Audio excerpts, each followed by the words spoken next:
Hi y'all, I'm Fallen Ninja and welcome to the History of Animation Studios, where today we're going to be talking about famous studios that was in operation from 1942 to 1967. 1938, Fleischer Studios moved from New York City to Miami, Florida. December 1939, Fleischer Studios releases Gulliver's Travels. Gulliver was a success, but the expense of the move and overhead costs created financial problems for the studio. They depended on advances and loans from distributor Paramount Pictures. Compounding problems was the continued estrangement of the Fleischer brothers, revolving around Dave's desire to have greater control over production and music, and Max's disapproval of Dave's behavior during an affair and subsequent divorce. May 1941, Paramount assumed full ownership of Fleischer Studios. They required the Fleischer brothers to submit signed letters of resignation to be used at their, Paramount's, discretion. December 1941, Mr. Bug, or Hoppity Goes to Town is released. It is unsuccessful. Max sends a telegram to Paramount expressing his inability to work with Dave. Paramount interpreted that as him relinquishing control to Dave and responded by producing his letter of resignation, firing him at an urgent meeting. December 31st, 1941, Paramount found out that Dave had left for LA a month earlier when he announced his resignation, meaning the brothers had left the company they had founded. January 1942, Paramount takes full control of the studio, renaming it Famous Studios. Sam Buchwald, Isidore Sparber, and Max's son-in-law Seymour Nadel were promoted to run the studio. Buchwald assumed Max's place as executive producer.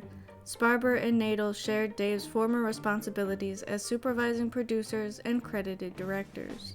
May 25, 1942, Famous Studios was officially incorporated.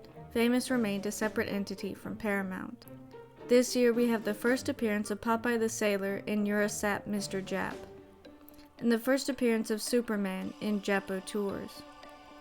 1943, they moved back to New York. Virtually all of Famous's staff, such as voice artist storyman Jack Mercer, storyman Carl Mayer, voice artist Mae Questel, and animators Myron Waldman, David Tenlar, Thomas Johnson, Nicholas Tafuri, and Al Eugster, were holdovers from the Fleischer era. They remained with Famous Paramount for much of the studio's existence. The first appearance of Blackie and Wolfie, and first novel tune in No Mutton for Nuttin', Lulu and Eggs Don't Bounce, and last of Superman in Secret Agent.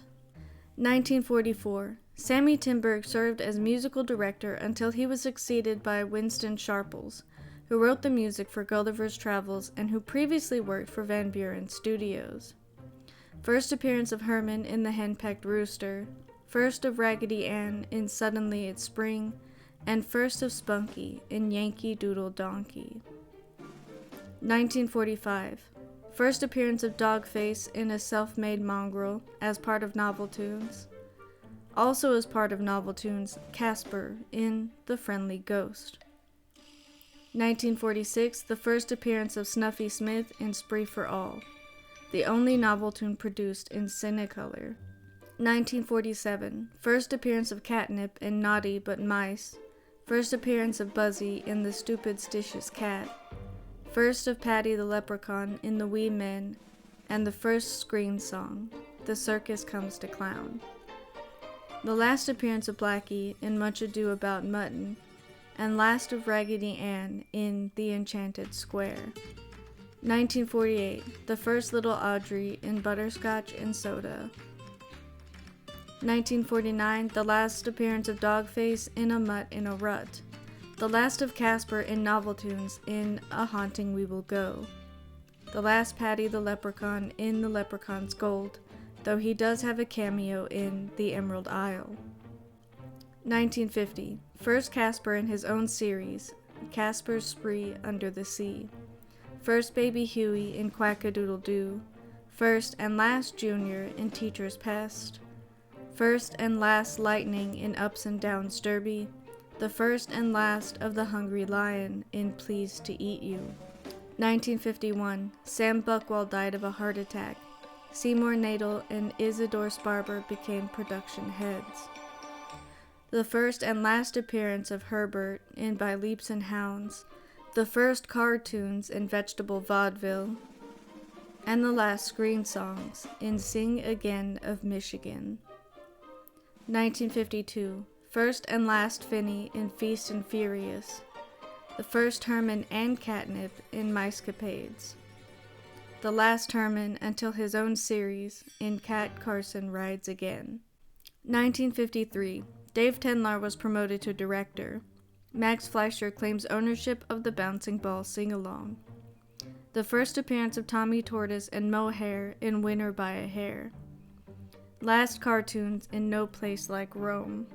1954, first and last Inchie in The Oily Bird.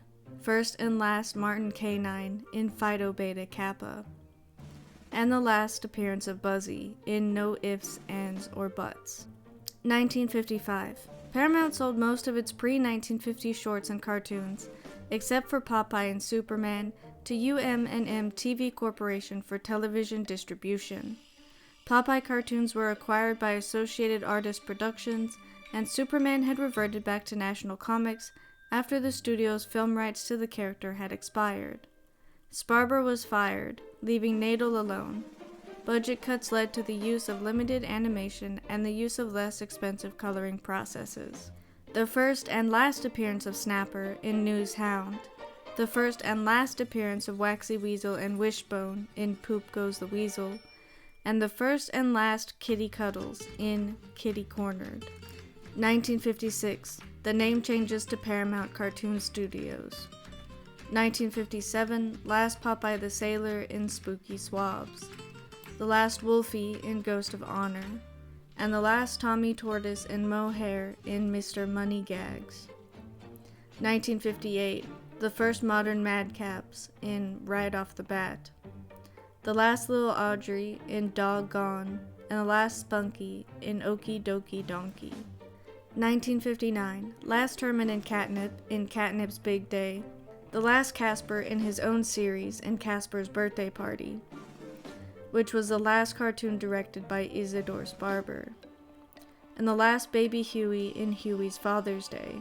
1960, first skit in Scat in Be Mice to Cats, first Jeepers and Creepers in The Boss Is Always Right, first The Cat in Top Cat, first Luigi in The Shoe Must Go On, first Professor Schmaltz in Fiddle Faddle, and the last Jeepers and Creepers in Scouting for Trouble. 1961, the first appearance of Cosmo in Cosmo Goes to School, first of Goody in Goody the Gremlin, and the last of the Cat in Cain and Abel. 1962, the Noveltoons created between October 1950 and March 1962 were sold to Harvey Comics Films to be syndicated on television. These cartoons are also referred to as Harvey Toons. First appearance of Snuffy Smith in Snuffy's Song as part of Comic Kings, and the first Comic Kings and last Little Lulu in Frog's Legs. Also the last Comic Kings and Mouse Blanche and the last Professor Schmaltz in Giddy Gadgets. 1963. Cartoons made between January 1960 and February 1962 were, again, sold to Harvey for $1 as part of a larger agreement to create 26 new Casper cartoons for Harvey's The New Casper Cartoon Show for $78,000. That would be $826,000 in today's money. First appearance of Ollie in Ollie the Owl. The last skit and Scat in Gramps to the Rescue, and the last appearance of Goody in Hiccup Hound. 1964. Seymour Nadel died of a heart attack. I'm beginning to think that this cartoon studio is cursed. They brought in comic book veteran Howard Post to run the studio. First appearance of Laddie in Laddie and His Lamp. The first of Swifty and Shorty in Panhandling on Madison Avenue. The last Snuffy Smith in Smoke Screams. The last Ollie in Whiz Quiz Kid. And the last Laddie in A Tiger's Tale. 1965. Post left the studio due to internal conflicts with Paramount staff. We have the first appearance of Honey Half-Witch in Poor Little Witch Girl as part of Modern Madcaps, and in Shoe Flies as part of her own series. The first appearance of Booby Baboon in Solitary Refinement, the last Swifty and Shorty in Lay Boys, and the last Luigi cameo and Booby Baboon in The Outside Dope. June 1966, Seamus Culhane became head of the studio. First appearance of Sir Blur in A Balmy Night. Last appearance of Cosmo in Space Kid. 1967, former Terrytoons animator Ralph Bakshi succeeded Culhane, who left the studio. Paramount radically revamped its short subject release schedule to reflect all new attractions. Black and white subjects were discontinued, as were all cartoon reissues. Replaced novel tunes and modern madcaps with Go-Go Tunes, Merrymakers, and Fractured Fables. This year, the first Go-Go tune was The Space Squid, which is currently lost. The first Merrymakers, In Think or Sync. And the first Fractured Fables, My Daddy the Astronaut, which was the first film to be shown at an animation festival. Also this year, the last Honey Half-Witch in Brother Bat, last Sir Blur and novel tune in Robin Hoodwinked, last Go-Go tune in Marvin Diggs, last Merrymakers in Forget-Me-Nuts. And on December 31st, 1967, the last Fractured Fable, Mousetrack. 2001, Harvey Comics was purchased by the holding company Classic Media. 2012, Classic Media was purchased by DreamWorks Animation. 2016, DreamWorks was purchased by Comcast's NBC Universal, with Universal Pictures assuming the distribution of the cartoons on behalf of DreamWorks.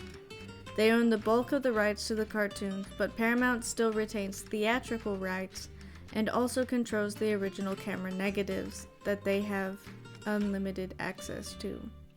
Now, Paramount continues to own the rights to the cartoons made from March 1962 to December 1967.